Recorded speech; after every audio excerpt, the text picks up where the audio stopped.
En esta ocasión voy a tratar de explicar de qué va mi TFG. No voy a entrar a valorar si me gusta más o si me gusta menos o por qué me gusta o por qué no me gusta, que ya anticipo que sí que me gusta, sino el fondo del mismo. Y bueno, como muchos ya sabéis, mi TFG va sobre lo siguiente. Entro a analizar la fase de instrucción en la estafa triangular mediante compra-venta de bitcoins. Es un poco rocambolesco, pero si lo desmenuzamos se entiende mucho mejor. De este modo voy a explicarlo por esos tres bloques, ¿no? En primer lugar, la fase de instrucción, ¿qué es? En un modo general. Eh, ¿Qué es la estafa triangular? También en un modo general. Y por último, ¿qué es la estafa triangular mediante la compraventa de bitcoins? En un modo particular. Ya anticipo que no me voy a extender mucho porque quiero hacer otro vídeo explicando esta modalidad delictiva en concreto, aportando criterios jurisprudenciales, aunque no hay muchos, estrategias de defensa y bueno, un par de cositas más. Pero bueno, yendo al lío, el primer bloque, ¿qué es la fase de instrucción? A grandes rasgos y como decía de modo genérico, la fase de instrucción es aquella fase previa a la celebración del juicio que es tendente a esclarecer los hechos, ¿no? A un poquito a dejarlo todo en bandeja para que el juez pueda decidir. ¿Qué es lo que se realiza en la fase de instrucción? Bueno, es el momento de realizar todas las diligencias de investigación necesarias para acreditar pues, la realidad de lo acontecido, la autoría, la responsabilidad, los delitos de haberse cometido o no y en qué modo y hasta qué punto. Es, como digo, el momento de recabar todos los elementos probatorios tendentes a acreditar cada uno de estos extremos. Pero no es que se valoren en ese momento, sino que se valorarán en el acto del juicio oral. Por tanto, es como una preparación para el juicio. ¿De acuerdo? Bueno, sobra decir que se puede iniciar de tres modos: de oficio, querella o por denuncia, y que tiende a terminar o pasar a la fase intermedia con los escritos, por un lado, de acusación, que es donde las partes acusadoras pues dicen que los hechos acontecidos son constitutivos de determinado delito, que es determinado autor y que le merece tal pena. Y con los escritos de defensa, que es donde los abogados de los acusados deben de exponer por qué, tras toda la prueba que se ha recogido, se ha demostrado que no hay ningunos hechos que puedan ser constitutivos de delito o por qué su cliente no es autor de los mismos. Tras todo esto, se dicta un auto y se decide si pasamos al acto del juicio oral, donde, repito, se valorarán todas estas pruebas o no. Es muy importante la fase de instrucción a efectos probatorios porque hay que tener en cuenta que la prueba que no haya sido válidamente solicitada en este momento podrá ser objeto de la preclusión. ¿Y qué es la preclusión? Sin entrar mucho en tecnicismo. Bueno, pues es que ha pasado el plazo para pedir una prueba. Y esto puede tener unos efectos muy negativos si hablamos de un juicio penal, donde está en juego la libertad de una persona. Pero bueno, esto es la fase de instrucción en general. ¿Qué es la estafa triangular? En general, bueno, la estafa triangular es una modalidad de estafa de artículos 248 y siguientes del Código Penal que tiene que tiene tres vértices, es decir, tres sujetos. Es un triángulo. ¿Y qué tres sujetos tiene? Bueno, pues encontramos en primer lugar un engañado no estafado, no perjudicado. En primer lugar. En segundo lugar, engañado y perjudicado, que sería la víctima. En segundo lugar. Y en tercer lugar, el estafador, que es este el que debe responder por los actos que realiza. Bien, esto es una estafa triangular. Como digo, es un triángulo con tres vértices, tres sujetos muy diferenciados. Y sin entrar en más rollo, el tercer punto, a lo particular. Y esta estafa triangular, mediante la compraventa de bitcoins, que es lo que yo trato de analizar en mi TFG, bueno, en concreto la fase de instrucción, ¿qué es? Bien, pues atentos porque es lo siguiente, no os perdáis. Como decía, hay tres sujetos. En la base pondremos en la letra B al, al que será nuestro cliente, que es el estafado no perjudicado. Bien, este cliente se dedica a la compra y venta de bitcoins. En concreto lo hace de manera profesional y lo hace mediante una plataforma en internet que actúa como un mercado libre. Es decir, que tú puedes vender un bitcoin a quien sea. Antes de seguir, hay que decir que un bitcoin se puede vender uno entero, que ahora mismo a fecha de este vídeo está por unos 6.500 euros, o también puedes vender medio bitcoin, que serían 3.250, o 0,0008 de bitcoins. Es decir, se pueden hacer unidades mucho más pequeñas. Bien, siguiendo con esto, nuestro cliente, el sujeto B, se dedica a la compra y venta de bitcoins y tiene pues su portal, esta plataforma. Aparece un segundo sujeto, que en este caso sería el C, que es el estafador.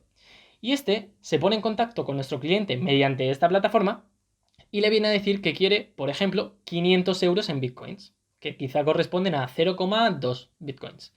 Nuestro cliente, que se dedica a ello, le dice, sin problema, ingréseme 500 euros a este número de cuenta, con este número de referencia y con este ordenante y beneficiario. En principio es una transacción sencilla, pero ¿qué sucede? Que el sujeto C, el estafador, en lugar de realizar esa transacción, lo que hace es poner un anuncio en una página de clasificados. Por ejemplo, Mil Anuncios, Wallapop, eBay, etc. ¿Y qué hace? Pues, por ejemplo, vendo iPhone 8 por 500 euros. Y tiene que esperar, solo tiene que esperar, porque ahí aparece el tercer sujeto, que es el sujeto A, el estafado y perjudicado, que sería la víctima. En este caso, la víctima se pone en contacto con el sujeto C, el estafador, que es quien ha colgado el anuncio de ese iPhone 8, por ejemplo. Y le dice, oiga, quiero ese iPhone 8. ¿Qué he de hacer? El autor le dice, ingréseme 500 euros a este número de cuenta, con este número de referencia y con este orden de beneficiario y ordenante. La víctima, el sujeto A, así lo hace, pues espera recibir ese terminal, a cambio de haber entregado previamente ese dinero. Realiza la transacción.